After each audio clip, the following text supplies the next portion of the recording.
Okay, ang title po ng ating sharing time for this evening is Union with the Spirit of the Lord. Okay? Sabi nga ating pakikipag-isa sa Spirito ng Panginoon. Sabi nga, it's very clear when you can see it, mga kapatid, no? Sabi dyan, whenever we are, shoutout pala kay Wednesday. I think this is Wendell. Ikaw ba yung Wendell, if I'm not mistaken? Thank you for tuning in. Union with the Spirit of the Lord, no? Yung ating pakikipag-isa sa Spirito ng Panginoon. Sabi nga, whenever we come to Christ and we accepted Him, okay, as our Lord and Savior, ang nangyayari, mga kapatid, that the Spirit of God will come in our lives, no? Into our hearts, mga kapatid, and be one. Okay?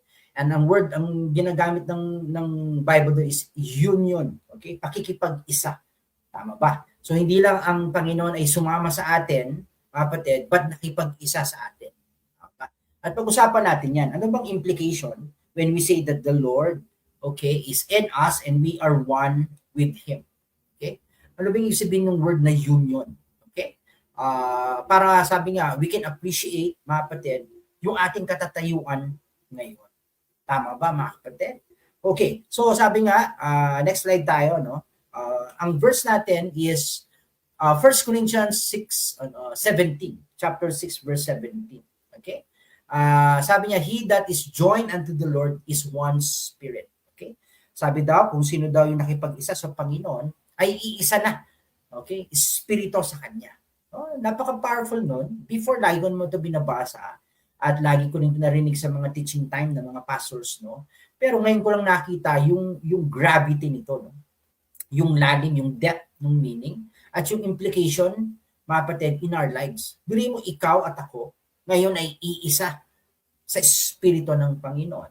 Actually, para makita natin yan, no, ng malinaw, when we say we are in union, actually, no, ibig sabihin na, we are now one with Him in our spirit. Okay? Tandaan natin, ang tao is tripartite. I've shared it nung last time. Sinabing tripartite o three parts in the sense. No? That is body, soul, and spirit. Okay? The body is the vessel. Ito, the earthly vessel na ginawa ng Panginoon. Okay, the soul, mga kapatid, contains where yung emotion, yung will, tsaka yung mind. Okay? Yung spirit is who we are, created in the image of God. At yung spirit, yung totoong tayo. Okay? Eternal. That's the image we have. This is the nature we have yung through us. Kaya ang tao talaga, hindi na mamatay. If you can see and really understand the Word of God. Ang tao, mga kapatid, nag-e-expire pero never namamatay. Okay? In this earth, we expire. Pag sinabing expiration, mga kapatid, is na-expire yung time mo dito. Di ba pag expire, may date yan eh.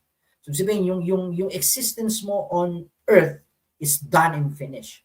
Okay? But the real you still exists. And based on the Word of God, your spirit will go back to God. Tama ba?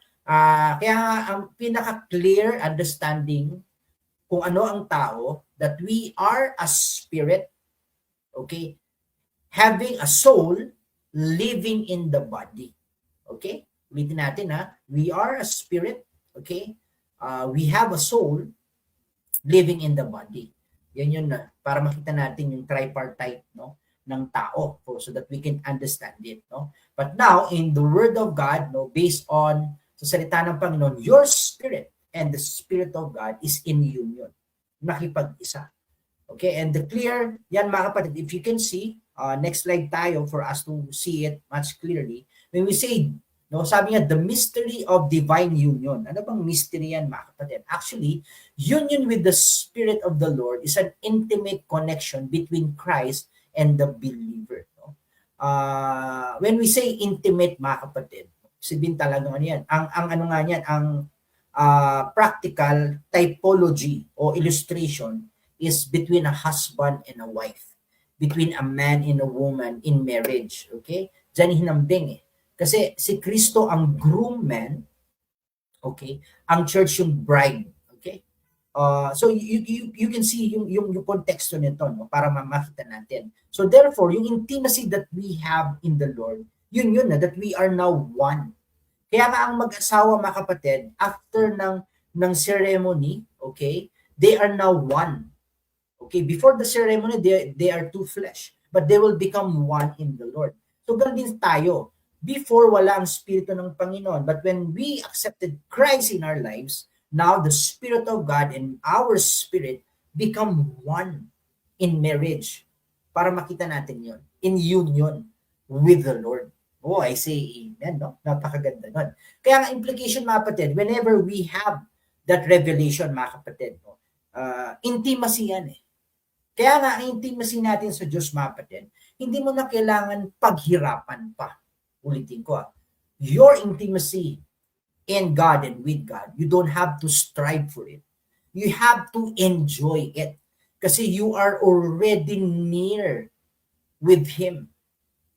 Ang lapit na ng Diyos sa atin. Nakipag-isa na nga eh. I say amen. Tama ba? Kaya if you'll just be sensitive with the prompting of the Spirit, you can hear His prompting. You can listen to His guidance. Kasi we are one with Him. I say amen. Tama ba? Okay. So we have to see it. Now, pakibalikan natin itong direct so that we can read yung mystery of divine union. So, ibig sabihin mga kapatid, if we will continue on the note for us to see yung mystery na yan. So, ibig sabihin mga kapatid, para makita natin yung intimacy that we have, the believer, walang kondisyon na nilagay. Tama ba? Hindi sinabi na denomination, no? Yung mga nasa evangelical lang. Hindi. Those who believe. I say amen. So, dapat nating makita yan. No? Kaya nga, makikita natin mga kapatid, sabi niya, through the Holy Spirit, no, we are no longer separated from God. Kasi we are one with the Spirit eh. Sabi ko, that is our connection to the heavenly, to the heaven. Tama ba? Sabi nga, we are no longer separated from God, but brought into living fellowship and oneness with Him. So very powerful mga kapatid, no? Sabi nga, we are now spiritual, living, no? Sabi niya, and transformative. Ibig sabihin, real transformation nangyayari when we have a revelation that we are now one with Him. Kasi His nature, mga kapatid, will be our nature. His identity will be our identity. In other words, mga kapatid, who He is who we are. Oh, I say amen. Very powerful, mga kapatid. If you can grasp it, no? Sa inyong spirit. Tama ba? Now, next slide tayo for us to see. Okay. Sabi niya, join unto the Lord. Okay. When we say we are joined unto the Lord, no? Ang implication is this. 3 implication. Number 1, to be united with Him. Okay? Kaya nga we are now joined with Him. We are now in union with Him. Ano pa? To be connected inseparably. See? Wala nang paghihiwalay sa atin. Kaya nga lagi itong sinasabi, mga kapatid. Pag ikaw nakipag-isa kay Kristo, mga kapatid, sorry ha, huli na ang lahat. Say amen. Bakit? Hindi ka na niya iiwan. Hindi ka niya pababayaan. Bakit? Inseparable na kayo eh. Inseparable. I say amen. So you have to see.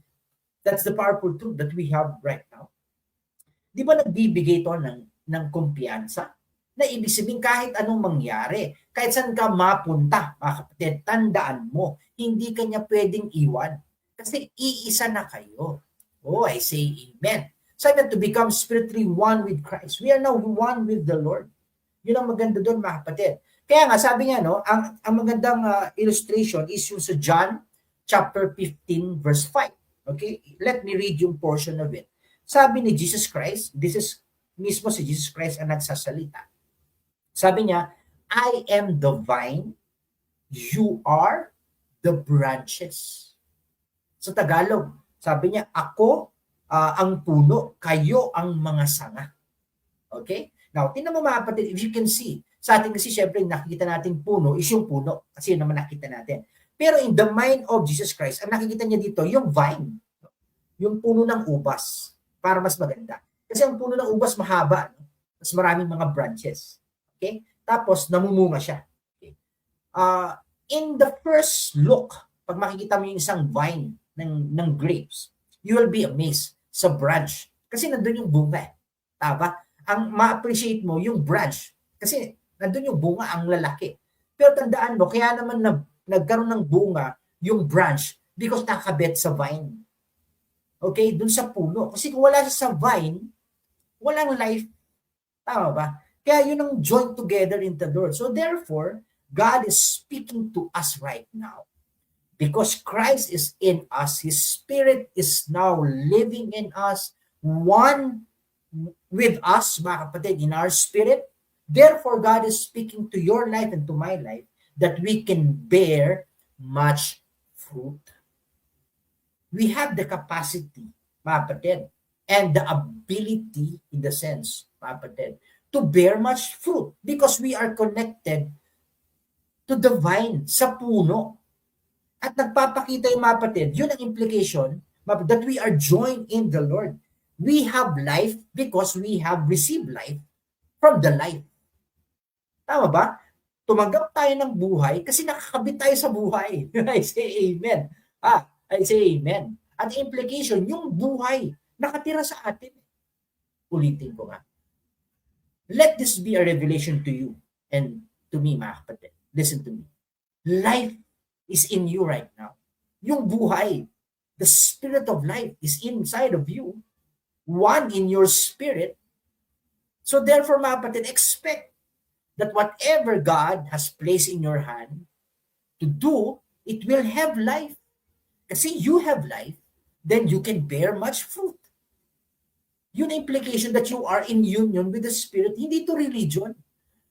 The Spirit of God will never make you religious. Believe me. No. I have read the Word of God, mga kapatid, and I've seen through the Holy Spirit His work.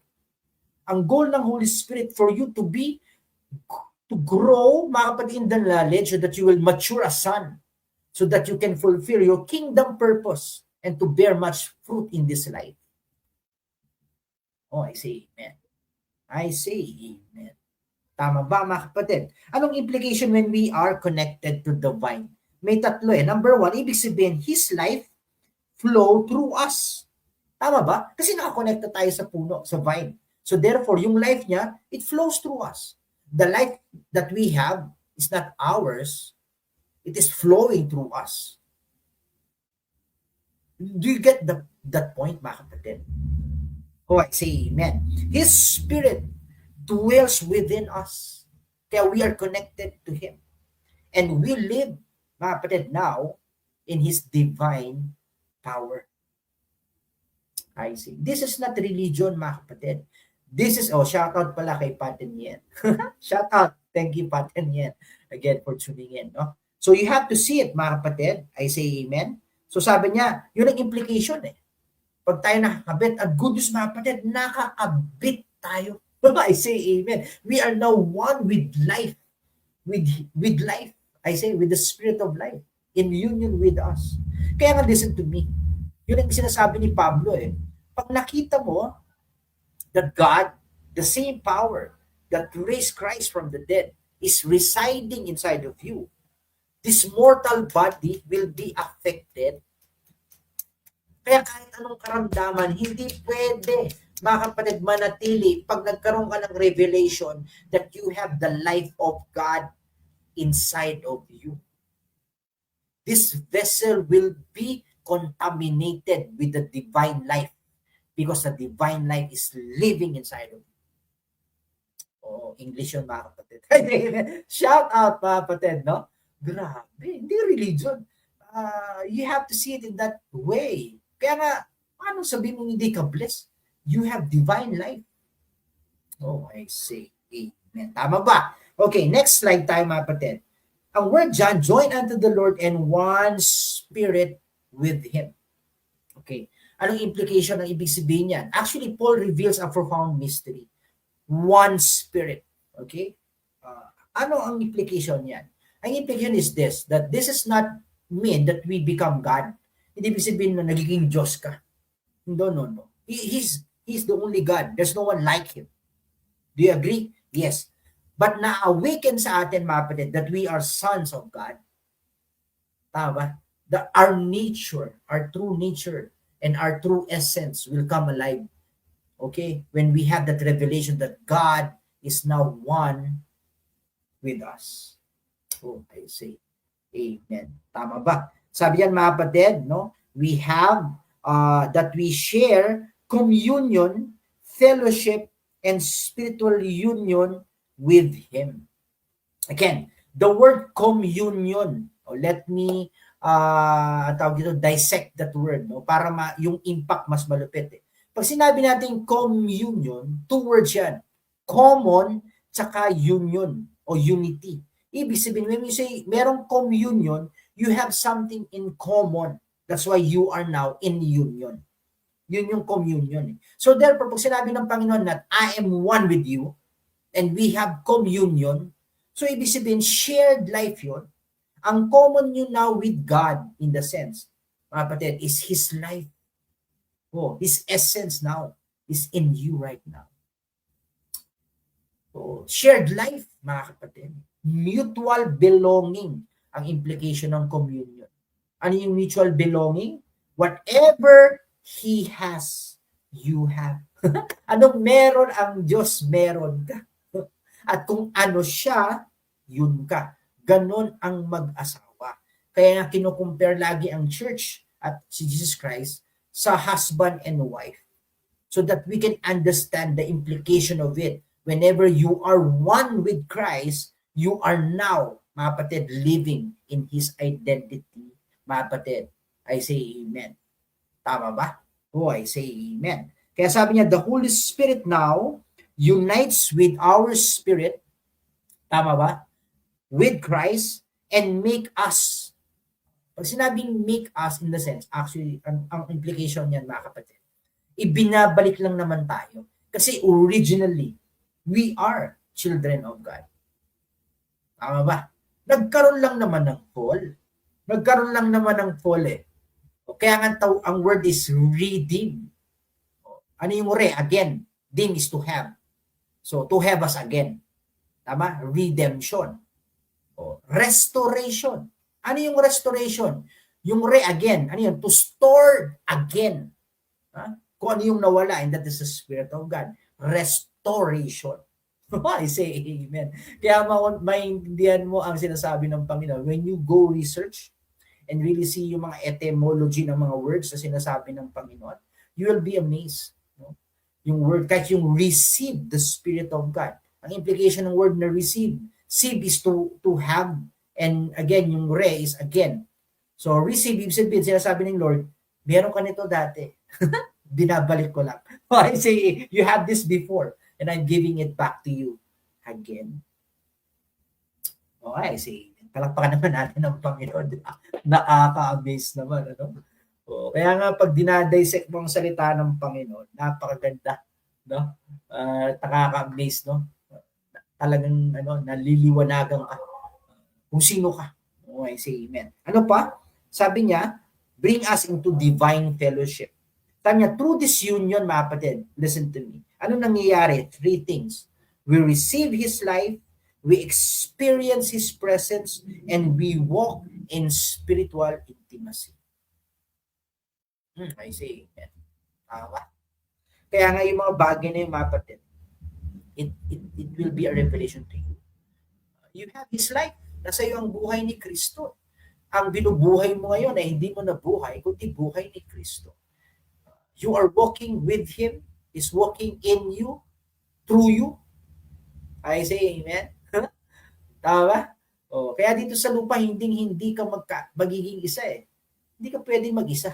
How can you be alone when the Spirit of God is always with you? Again, how can you be alone in this life when the Spirit of God is always with you? I say amen.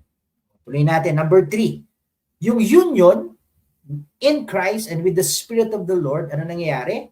It produces transformation. It's all about transformation. Nandito tayo, mga kapatid, the Spirit of God is working within us to renew our mind so that we will have true transformation. Tama ba? Ang focus ng Spirit of God, transformation. Ang focus ng religion, behavioral modification. Magkaiba eh. Tama ba? Ang behavioral modification, pwedeng madali yan eh. Kasi pwede ka naman gumaya-gaya. Pero transformation, it will take time. May nakita ka na bang caterpillar na pumasok sa chrysalis? Di ba? Naging paro-paro ba agad? No, it will take time. Kaya nga, be patient with yourself and be patient with your brothers and sisters. We will have time. But believe me, there will be metamorpho. Sa English, metamorphosis ang word eh. Pero kinuha yun sa Greek word na metamorpho, ibig sabihin transforming in a higher self. I say amen. No? Becoming your true self. Tama ba? Okay, that is transformation. Sabi nga, when we are united with the Spirit of the Lord, transformation begins. Yes. Sabi nga, the Spirit of God changes our desire. Do you agree? Dati, ito gusto mo, ngayon iba na. So, He changes your desire. Your thought life. Binabago ng Espiritu ng Diyos yan. Inaalis yung mga negative, no? Yung mga negative na nakalagay dyan. Yung thought life mo will be changed by the Spirit of God. He will give you good meditation. Okay? He will give you good dreams, mga kapatid. Hopes. I say amen. Perception. Yung worldview. Amen? Ano pa? The Spirit changes our character. Okay? And this is Christ-like character. I say amen. And even our walk in this life. Tama ba? Kaya sabi ng 2 Corinthians 5:17, if any man be in Christ, he is a new creature. New creature ka na eh. Kaya huwag mo na hanapin yung dating ikaw. Hinahanap mo pa yung dating ikaw, bago ka na. I say amen. Glory to God. Tama ba mga kapatid? Siguro minsan sabihin na, Pastor Cha, no? Maybe some of you will ask, no? Pastor Cha, why you are not speaking or teaching about sin? Okay? What you're not teaching us about sin, no? About this one, ungodliness. Do you know why? Kasi patay na yun eh. Ba't natin pag-uusapan yung patay na? Nilibing na nga eh. Pag-usapan natin yung buhay. Yun yung ikaw ngayon kay Kristo. I see. Sinabi na nga, the old has gone. Pag-uusapan mo na, gone na nga eh. I say amen. Pag-usapan natin yung new present condition now in Christ. You are a new creature. Bagong nilalang. I say amen. Tama ba? Tama ba? Kaya nga our union with Christ produces a Christ-like life. I say, diba? Yun ang ending niyan eh. That's the goal. That's the Spirit of God working within our lives. Not for us to be religious, but let the life, our likeness in Christ, be manifested in this life. That's the goal of the Spirit of God. I say amen. Do you agree? Do you agree? Yes. Next slide tayo mga kapatid. Okay. Habulin natin yung fourth quarter. Game 1 ng finance. Hinebra si Pastor Cha. Hinebra. Anyway, the Lord is good. Okay, number 4, sabi niya, union produces fellowship. Siyempre naman. When you are one with the Spirit of God, the Holy Spirit creates continual fellowship between you and God. I say amen. Kaya dun nagkakaroon ng kapangyarihan yung pray without ceasing. Kasi now you have 24/7 connection to heaven, to the throne of God, to the Holy of Holies. Why? Because the Spirit of God is residing in our lives. Kaya nga yung ating prayer time, yung ating worship, mga kapatid, is there. Kasama dyan yung guidance ng Espiritu ng Diyos. Kaya may fellowship, may koinonia. So if you are listening, mga kapatid, yung ating koinonia message, go to our page. 2 series teaching ko yun about koinonia, the fellowship with the Spirit and the fellowship with fellow kings. You can listen to that message, no? Third quarter na daw. Sabihan mo lang ako, Pastor Ray, kung fourth quarter na, kasi closing prayer na tayo niya. Joke lang. Okay, sabi niya, spiritual sensitivity. See? Ganun yan. Kaya, tinanong mga kapatid, listen to me. Sa tingin nyo, bakit kaya tayo kinukol ng Diyos? mga kapatid, to be intimate, to grow in our relationship, in our intimacy with Him. Do you know why? So that we can be sensitive in His prompting. Kasi the more, di ba, the more na nagiging isa kayo, mga kapatid, yung tibok ng puso niya, magiging tibok ng puso mo. Oh, I say amen. I hope you get that point. Di ba pag sa relationship, alam na alam mo yung gusto ng asawa mo. Kahit yung boses niya, alam mo kung siya yun. Ba?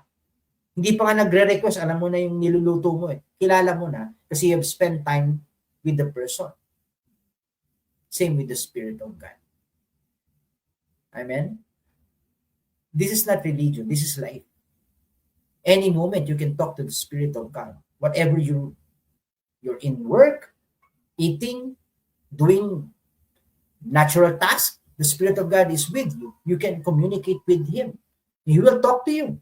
In my case, mga kapatid, alam niyo ba yung song, if I can give my testimony? Yung song na Precious Holy Spirit, yung tinugtog kanina, would you believe na-compose ko yun? O the same time na pinapaliguan ko si Zoe? Pinapaliguan ko yung anak ko. Mga 2 years old si Zoe noon. Pinapaliguan ko siya, doing my usual task as a daddy. But the Spirit of God speak to me, mga kapatid, the inspiration, yung tono, mga kapatid, kahit yung I just humming, hinaham ko lang muna, then I'm giving words, then okay yun ah. After noon, sinulat ko na. See? You don't have to, alam mo yun, kaya the Spirit of God is breaking that. Listen to me. The Spirit of God can speak to you whatever you're doing. You don't have to be religious na kailangan you go to your secret place na wala nakakita sa'yo. That's religion, mga kapatid. The Spirit of God can talk to us anytime because we have His Spirit. He's in us. Even right now, I'm speaking to you. The Spirit of God can speak to you, can give you dreams, vision, can give you ideas to your business, can give you wisdom to your work, can give you innovative suggestion to your work. If you just be sensitive, I say amen. It is life. This is not religion. It's life. Kingdom living, kingdom life. I say amen. Glory to God. I say amen. Di ko naman minabadali. Tuloy natin mga kapatid. No? Ayan, sabi niya, Corinthians, no, communion, the Holy Spirit be with us all. Okay. The Spirit makes God real and personal within us. Tama ba? I say amen. Kaya nga, you just close your eyes and you can feel the Spirit of God. Very powerful. Tama ba? Okay, number 5. Union produces power. Yung sinasabi ko mga kapatid, it will create power in your life. Ayan. Okay? Sabi niya, guidance muna ikaw. Okay. Sige, lagay na natin yan muna. Sige, direct. Diyan muna tayo sa guidance. Sabi niya, the Holy Spirit lead us into all truth and direct our steps in righteousness. Siyempre, He's our guide. He's our teacher. He's our helper. Kaya mga kapatid, paano ka maliligaw? Ang Espiritu ng Diyos ang kasama mo. Mas malupit pa yan sa Google Map. Mas malupit pa yan sa Waze, mga kapatid. Kahit nasaan, nandun ang Espiritu ng Diyos. Tama? I say amen. John 16:13, sabi niya, He shall guide you into all truth. All truth, lahat ng katotohanan. I say amen. The Spirit of God will guide us. Yun ang maganda nating makita. Sige, next slide tayo. Direct, no? So it will produce what? Power. Kaya nga hindi ka mahina, mga kapatid. Sabi niya, because we are united with the Spirit of God, we receive spiritual strength. Ang maganda, yung spiritual strength, mga kapatid, will affect our physical bodies. So therefore, we can have that physical strength, parang si Samson. I say amen. Ano pa? We overcome sin. Yung power of sin. Tapos na naman yung talo na yun. The Spirit of God empower us to fight any temptation in our lives. I say amen. We endure trials because of the Spirit of God. That's power. Tama ba? And we minister with power. Yun ang maganda. Kung ano man ginagawa mo, mga kapatid, everybody can sense and taste that power because the Spirit of God is living inside of us. Sabi ng Zechariah chapter 4 verse 6, not by might nor by power, but by my Spirit, says the Lord. Very powerful yun, mga kapatid.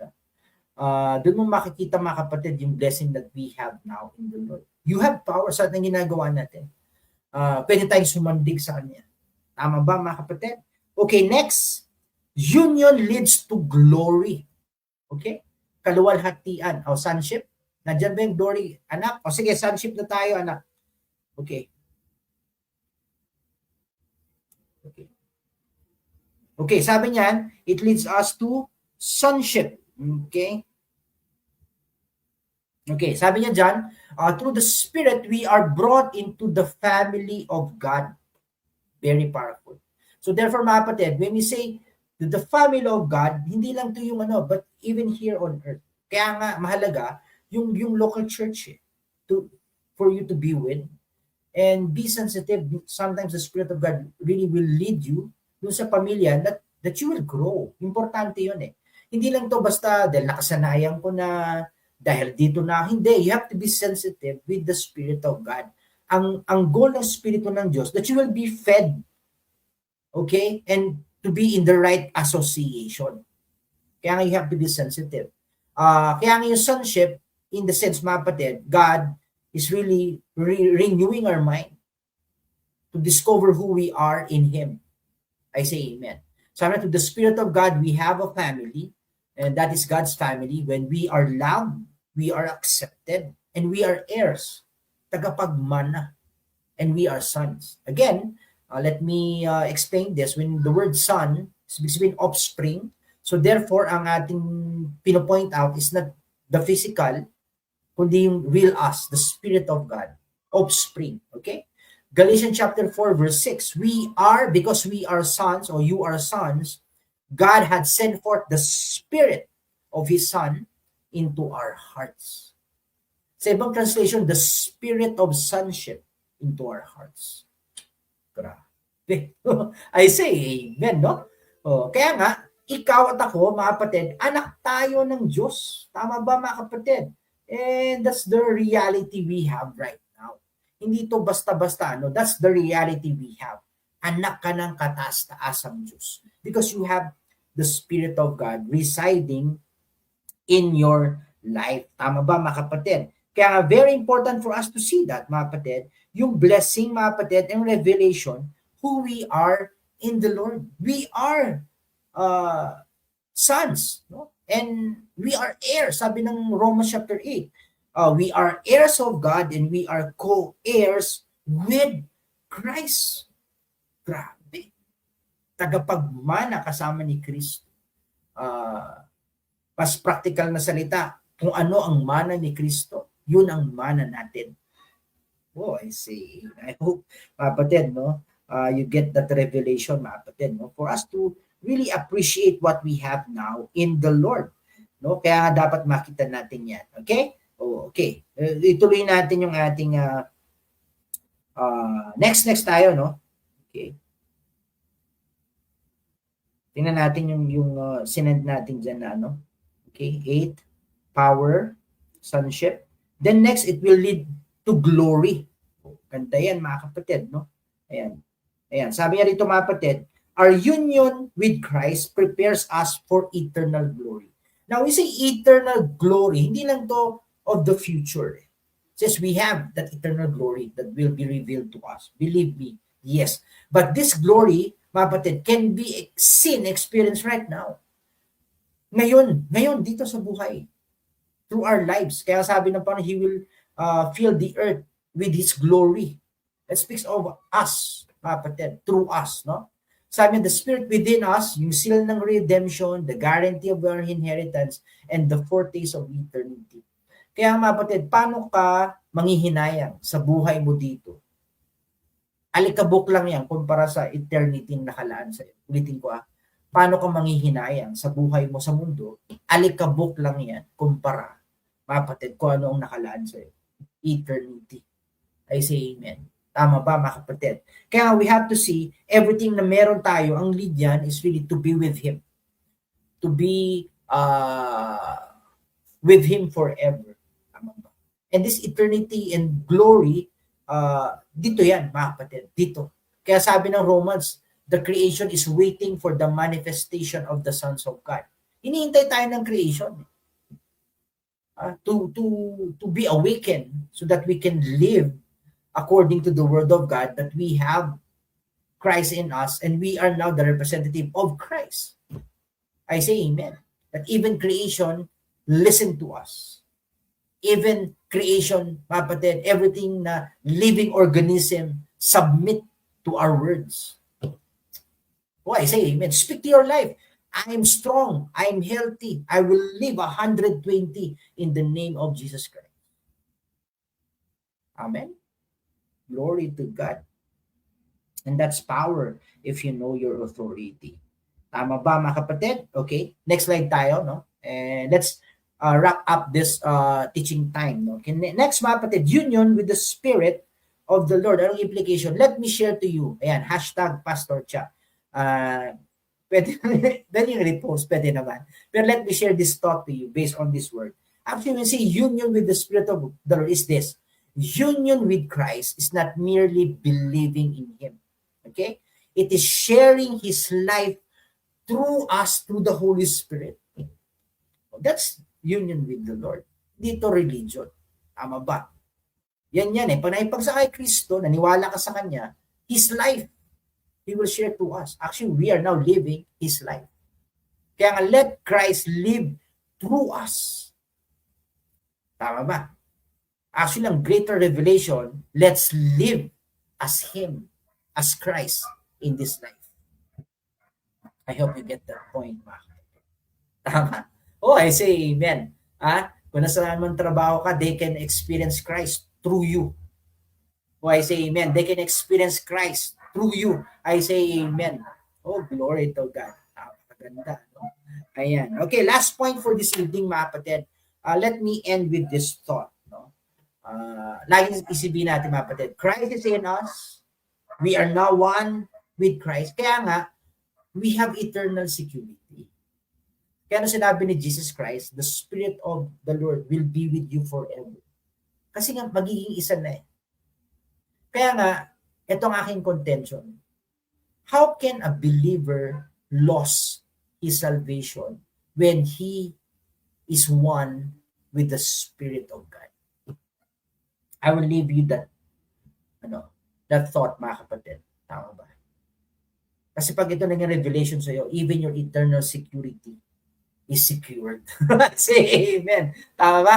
Okay, so ang ending natin, mga kapatid, thank you, mga kapatid, sa inyong pakikinig. Sabi nga, pakita mo nga yan direct, palakihan mo yung ating last point. Ayan. Our church, mga kapatid, ang Jesus Christ Church is existing, mga kapatid, and fulfilling our divine mandate. And even this program, mga kapatid. Ano yun? Revealing the King and advancing His kingdom. Yan ang aming let that thought, mga kapatid, why we are existing here. Bakit nandito ang ministeryo nito, mga kapatid? Para makita mo, mga kapatid, nandito ka to reveal the King. Maramdaman nila si Kristo. Hindi na kailangan pumunta sa langit para maranasan si Kristo. Kailangan lang nila makilala ka. Makausap ka. Then they can experience Christ through you.